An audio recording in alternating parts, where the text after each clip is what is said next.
mga kalingap, panibagong araw na naman mga kalingap, panibagong reaksyon na naman tayong araw na ito. Ito, bigyan natin ng reaction yung vlog ni Kuya Vincent Calyada. I-support natin mga kalingap, subscribe natin kanyang channel dahil sa kanya itong video. Ito yung mga sinasabi ni Kalingap Ido, talagang nakikita natin dito sa kanyang vlog na napakabait talaga ni Kalingap Ido, di ba? Wala tayong masabi sa kanya. Pero bago dyan, natin pag-usapan, pasalamatan muna natin ang ama ng Kalingap at pakisubscribe na lang din po. Kuya Bal Santos Matubang, Ate Edna Vlog, Kalingap Rab, Kalingap Ido, Jack Tapia Matubang, Charity Vloggers at K-Boys at mga reactors natin. At nandyan yung K-Boys at reactors at kasamahan naming reactors sa KSSD. Supportaran natin mga Kalingap. At ang inyong lingkod na laging nagpaalala sa inyo at humingi ng inyong tulong, pakisupport po ang aking channel, Jasmine Survive Channel. Kung hindi ka pa nakasubscribe, please subscribe and don't forget to click the notification bell para lagi kayong notify sa aking mga upload mga Kalingap. At kung bago ka pa lang, ganun din ang gawin mga Kalingap, pag-subscribe and click the notification bell para lagi ka notify sa aking mga upload. Paki-like and share mga Kalingap para laking tulong din ito sa akin and swak din sa panlasa ni YouTube. Paki-share mga Kalingap. At nandyan din po ang Kalingap partners natin. Supportaran natin mga Kalingap, no? At nandyan, at bago tayo mag-proceed, magbigay ng kuro-kuro at komento dito sa video na ito, panoorin natin mga mabuti para alam natin kung ano talaga ang nilalaman nito. Pero bago dyan, batiin ko muna kayo ng magandang araw, magandang gabi. Kung saan sulok na mundo tayo naroon ngayon, mapa Pilipinas, mapa Mindanao, mapa OFW, kamusta tayo mga Kalingap? Ang hiling ko lang, sana ay nasa mabuti tayong kalagayan and good health lang tayo palagi. Tara na mga Kalingap, samahan niyo ako manood. Tara, let's go, 1, 2, 3, go!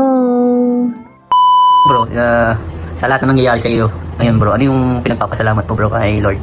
Nagpapasalamat ko kay Lord na dahil ito, lahat ng matatamo ko ngayon, lahat yan, okay pa ako, okay pa yung paano ko, family ko, sa gandang edad, lahat, pati yung trabaho ko, maganda, gumaganda pa, marami, hindi lang sa simpleng bagay, hanggang sa sobrang mga material na bagay, sobrang blessed, kaya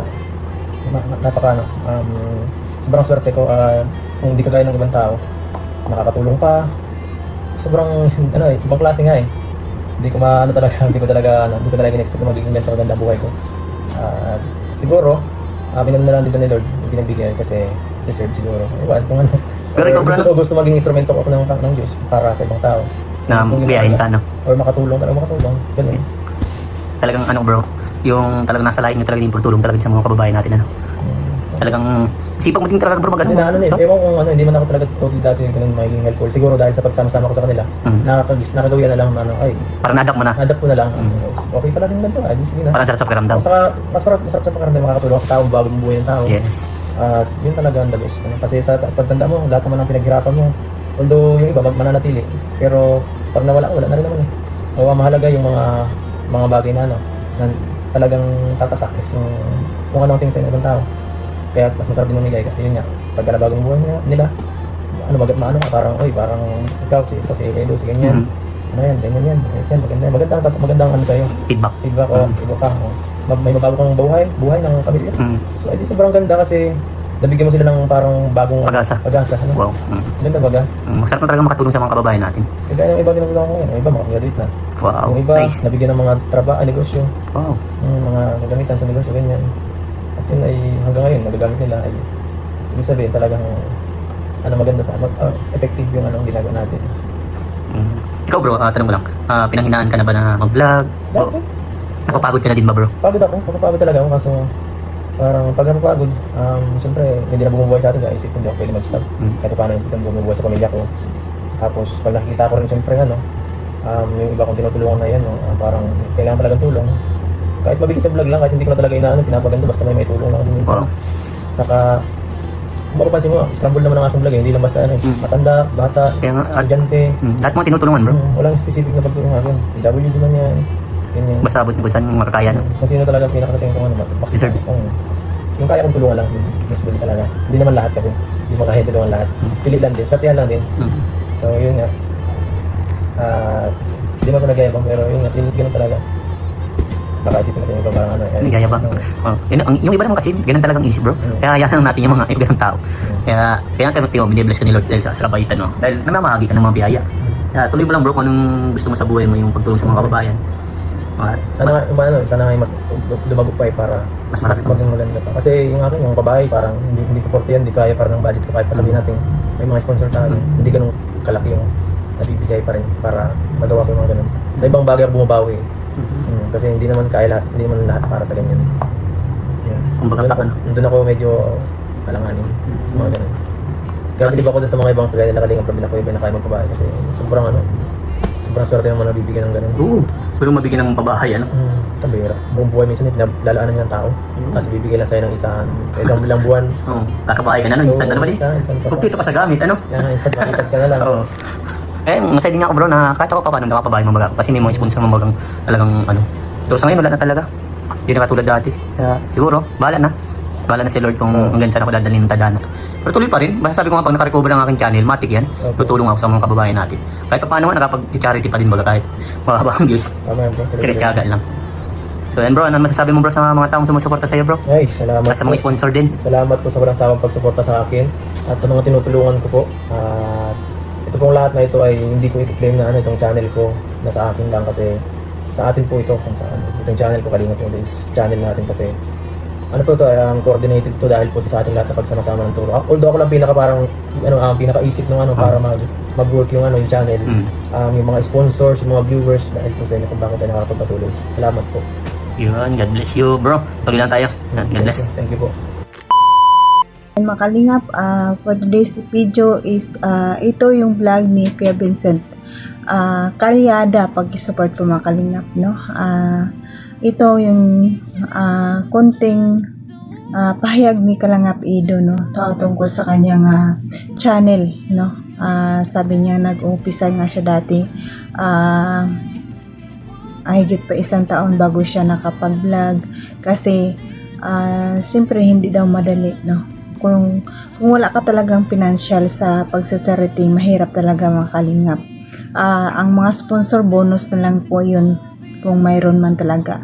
Napakahirap talaga sa totoo lang, lalo na ngayon sa panahon ngayon na ang 1,000 natin ay wala na tayong mabibili. Bibilihan na tayo ng bigas, ulam, yun ay wala na yung 1,000 natin. Kaya parang sabihin natin magic, lalo na ngayon sa Pilipinas at sinasabi natin na for goods na tayo pero hindi natin masasabi kasi ang bilihin sa Pilipinas ay napakamahal, no? Kaya minsan yung iba na natili na lang dito at dito na lang nagtatrabaho. Pero kung sakaling talaga na mayroon naman talaga trabaho sa Pilipinas, why not, di ba? Mas gusto ko sa Pilipinas kaysa dito sa ibang bansa mga kalingap. Alam niyo kung bakit? Sa Pilipinas, makapahinga ka, hawak mang oras mo. Pero dito sa ibang bansa, hindi mo hawak ang oras mo kalingap. At sa oras ng trabaho ka talaga. Kayod kalabaw talaga makalingap. Kung hindi ka marunong kumuha ng time mo, mag-manage ng time mo dito, talagang wala. Itong gagawa ko ng video talagang minsan 30 minutes talagang pahinga ko yan, igagawa ko pa yan ng video mga kalingap.